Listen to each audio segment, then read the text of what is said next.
Hi friends, ఇదిగోండి పచ్చి రొయ్య, గోంగూర, 10 పచ్చిమిరపకాయలు. ఈ పచ్చిమిరపకాయలు చాలా మంటగా ఉంటాయి ఫ్రెండ్స్, అందుకని చూసి వేసుకోవాలి. ఇవి ఒక టమాటా, ఇవి వేసుకొని ఉడకబెట్టుకోవాలి. ఇదిగోండి పసుపు, పచ్చిమిరపకాయలు వేసి ఇలా ఉడకబెట్టుకోవాలి. ఆ తర్వాత రొయ్యలు 2 ముక్కలుగా ఇవి కడిగి కట్ చేసుకొని పసుపు, ఉప్పు వేసుకోవాలి. ఇందులో ఉప్పు, పసుపు వేసుకొని ఉడకబెట్టుకోవాలి. రొయ్యలు ఉడకబెట్టుకున్న తర్వాత మళ్ళీ మనం మసాలా లాగా కర్రీ చేసుకోవాలి. ఇదిగోండి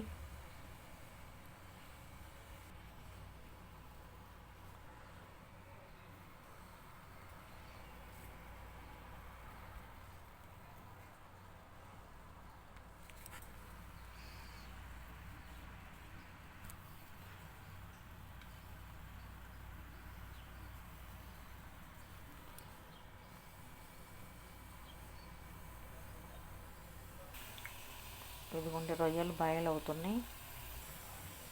ఇదిగోండి 10 గ్రాముల లవంగాలు, 10 గ్రాములు చెక్క. ఆ తర్వాత మెజర్మెంట్ కప్పుతో కొబ్బరి తురుము,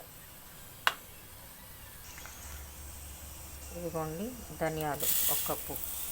ఇవన్నీ కలుపుకొని మనం డ్రై మసాలా వేసుకోవాలి. డ్రై మసాలా వేసుకొని మనకు సరిపడా మనం మసాలా కూరల్లో వేసుకోవచ్చు. ఇలా ఒకేసారి వేసుకొని పెట్టుకుంటాను నేను. ఇదిగోండి ఫ్రెండ్స్, ఇలా ఉడకబెట్టుకోవాలి రొయ్యలు.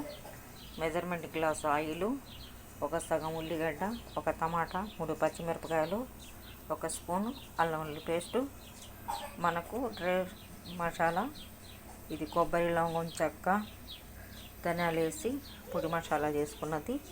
ఇవి ఒక 2 స్పూన్లు వేసుకుంటే సరిపోతుంది. ఇదిగోండి గిన్నె కాగింది.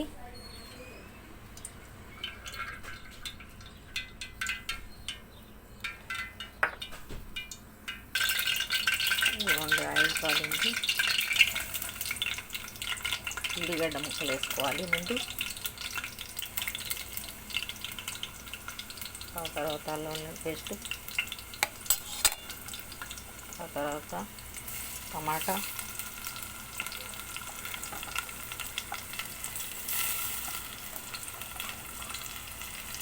ఇవన్నీ వేసుకోవాలి. తర్వాత కొబ్బరి మసాలా కూడా వేసుకోవాలి.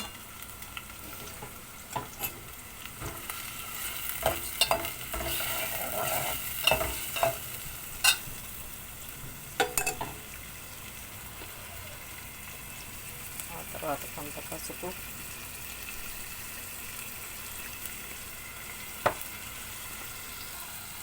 ఆ తర్వాత కొంత కారం కూడా వేసుకోవాలి. ఆ తర్వాత మగ్గిన తర్వాత ఉడకబెట్టుకున్న రొయ్యలు వేసుకొని ఇలా కలయబెట్టుకొని కొద్దిసేపు సిమ్ మీద పెట్టి మగ్గనివ్వాలి. మగ్గాలంటే కొద్దిగా ఆయిల్ వచ్చేదాకా మగ్గనివ్వాలి. ఇలా కలియబెట్టి ఇది గ్రేవీ లాగా చేయకూడదు ఫ్రెండ్స్. కొద్దిగా ఆయిల్ వచ్చిన తర్వాత ఆపేసుకోవాలి. ఒక 5 నిమిషాల్లో ఆయిల్ వచ్చేస్తుంది. ఇదిగోండి రొయ్య కర్రీ దగ్గర పడింది. ఇది ఆయిల్ వస్తుంది, ఇంకా ఆపేయటమే.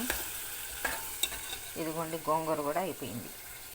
ఇదిగోండి ఫ్రెండ్స్ 2 అయిపోయినాయి. ఇదిగోండి ఎనుపుకున్న గోంగూర, ఇది రొయ్యలు ఇలా వేసేసుకొని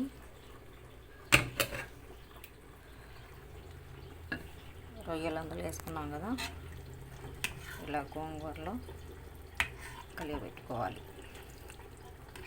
కలియబెట్టుకున్న తర్వాత బాగా మిక్స్ అయిన తర్వాత మనం కొత్తిమీర చల్లుకోవాలి.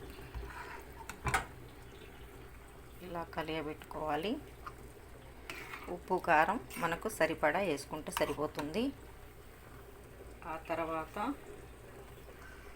కొత్తిమీర కంపల్సరీగా చల్లుకోవాలి ఫ్రెండ్స్. ఇలా కలుపుకున్న తర్వాత కొత్తిమీర చల్లుకుంటే మంచి స్మెల్ ఉంటుంది. కూరల్లో వాటిలో వేస్తే ఆ స్మెల్ కూరలతోనే ఆవిరికి పోతుంది కాబట్టి ఇలా పచ్చిగా ఇలా కలుపుకోవాలి. గోంగూరలో చాలా టేస్టీగా ఉంటుంది ఫ్రెండ్స్ రొయ్య గోంగూర. ఇది రెండో రోజు కూడా బాగుంటుంది, చాలా టేస్టీగా ఉంటుంది. ఇలా మీ పిల్లలకి రకరకాలుగా వారంలో మటను, ఒక వారం చికెను, ఒక వారం రొయ్య, ఒక వారం ఇలా వెరైటీలుగా మార్చి మార్చి ఫుడ్ పెట్టుకుంటే కొంతవరకన్నా పిల్లలకు ఆరోగ్యం ఉంటుంది. మనం చేద్దాం. తర్వాత ఏదైనా మనం కష్టపడేది పిల్లల్ని పెట్టుకోవటానికే కదా.